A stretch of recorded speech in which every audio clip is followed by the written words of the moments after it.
And I'm going to use the Saltier Than Crate Reddit feed as a kind of a way to bounce off of it. I'm not going to go through all of them. I'm just going to go through the most biggest prominent issues, and I'm not going to defend all of them, but I think there's a slight difference between plot holes and plot contrivances, so I'm going to work through those. Okay, so without further ado, let's go. How the hell are the Death Star remains so gigantic after ROTJ? Yeah, I'm going to give this to the Salt people right away.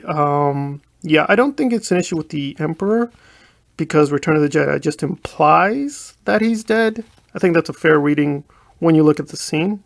He's not technically dead, but the Death Star really is decimated. It's been destroyed. Now, you could have fragments that float in space. They even get into Endor, the moon of Endor, but even then, yeah, the atmosphere should burn it up, and there should be at most just very, very tiny fragments. There should not be, you know, a throne room or even a whole city. That's pretty ridiculous.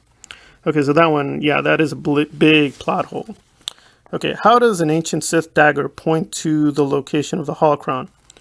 Okay, now, technically, if you go through the film carefully, it doesn't say that this is an ancient dagger, right? It is, however, implied it is a very old dagger, and clearly they treat it as an old dagger. And it's logical to think that at least it's decades, if not hundreds of years old. So you still end up with the problem, like, well, how could this dagger know or prophesize the Death Star?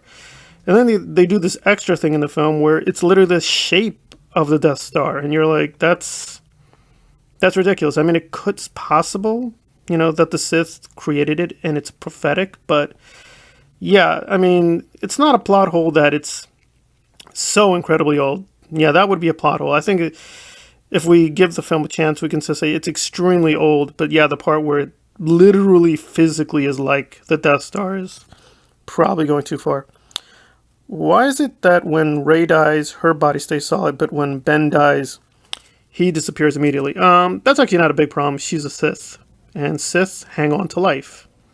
I think there's the added thing that they didn't want Kylo to survive because, again, he destroyed 5 planets, so I think that puts us in a weird place of what we think about him. I'll say Just Right has a very good essay on the Rise of Skywalker. I'm gonna put a link on that. I think he does a good job of going through that. I think the problem though is, okay, fine, he dies, but why isn't he a Force ghost at the end? It just seems strange why that didn't happen. Especially because he is a Skywalker by blood. So yeah, him dying is not the issue, and her surviving. But why isn't he a Force ghost? I mean, either right after he dies or even later. Yeah, that's a little weird.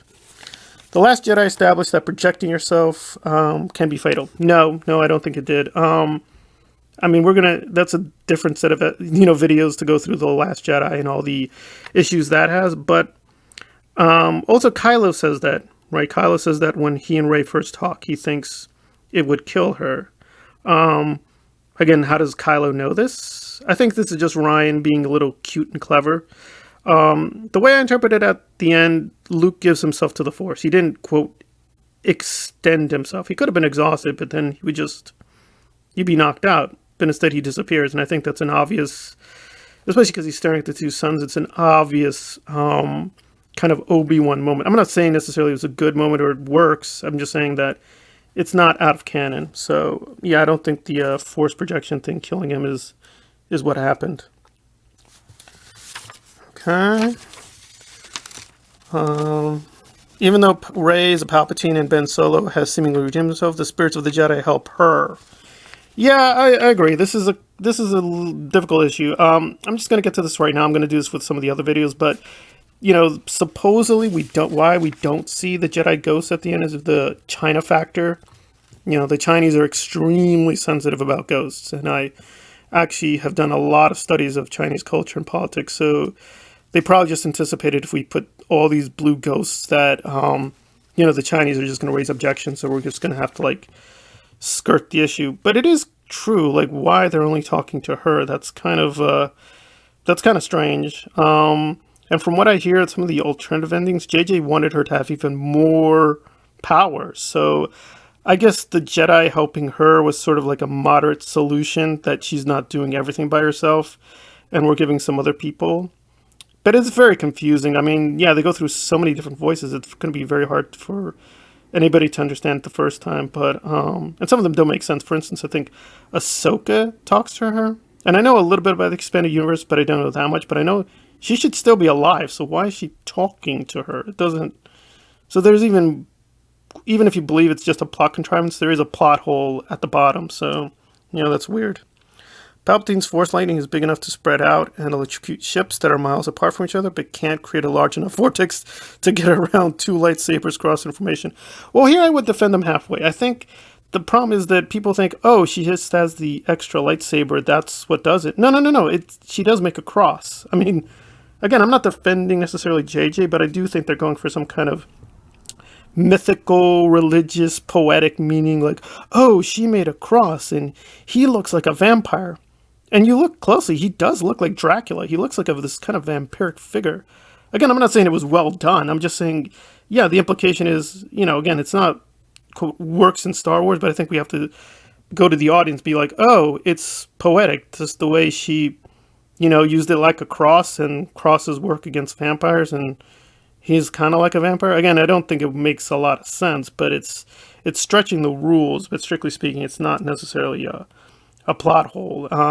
Now his extra powers, that's a little bit all over the place. I mean, you could go against this as well, because Palpatine manages to somehow electrocute only the Rebel fleet. Somehow the Star Destroyers and the First Order ships are immune, but how does he have such power over the Force he can direct the Force lightning to only his enemies? That's insane. Like, his lightning, he doesn't have that much control over the lightning. We've seen this in the prequels. He has limits. So, yeah, I would call this a mix of plot hole-ish and plot contrivance. Why would Palpatine announce his return to the galaxy and lure the people? Yes, yeah, this is right at the beginning of the title crawl. I absolutely agree. He is completely stupid to announce himself. Like, this goes so against the character. He's all about working in the shadows, masterminding things, and now he's like, I'm going to create the final order out of the first order. Like, no, this is not in character. You don't do that. You try to work secretly. So, yeah, him announcing himself is maybe it's not a technical plot hole, but it's pretty strange. Why is it so important that Rey be the one Palpatine transfers his consciousness? I'd have to give it to them. I mean, this is just the premise of the film. I'm not saying if the film premise is so bad you can reject it. There are exceptions. I think for The Usual Suspects, they basically cheat the audience. So yeah, there you can reject the premise. But if that's the premise, like, listen, he needs her to survive and he is obsessed with immortality, then it's like, yeah, it's technically a plot hole, but if they got rid of it, they would have no story, which maybe some people say, well, that's better. But I mean, again, every story, whether it's Game of Thrones, Song of Ice and Fire, Stephen King novel, it's going to have a premise that is like, that seems a little weird, but, they're not going to have a thing without it. So I think you have to just put that in a middle column. Like, it could be a plot hole, but that is the story they have. Okay, Finn and Rose seemingly have no romantic feelings. Yeah, I mean, a year has passed. They imply some time has passed. I guess the best thing you could say is she has romantic feelings and he doesn't have romantic feelings, and I guess that's how they would work out that contradiction. But it's not a real plot hole. It definitely is strange. He just ignores her.